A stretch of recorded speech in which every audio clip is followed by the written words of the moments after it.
Hi everyone, welcome back to Web Solution. In today's video, I'll be showing you how to download TikTok. So keep watching the video until the end to learn how. Now let's get started. First of all, go to your Play Store application. Now in the search bar, type in TikTok. Then tap on the install button.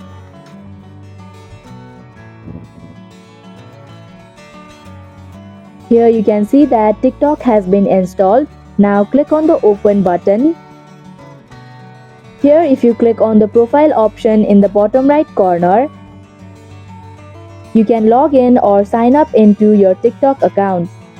And that is how you can install TikTok. I hope this video was helpful to you. If it was, please give us a thumbs up. If you have any questions or feedback, please leave a comment in the section below. Do not forget to subscribe to our channel for more updates and click the bell icon to receive notifications whenever we post a new video. We'll be back soon with a new video. Thank you for watching.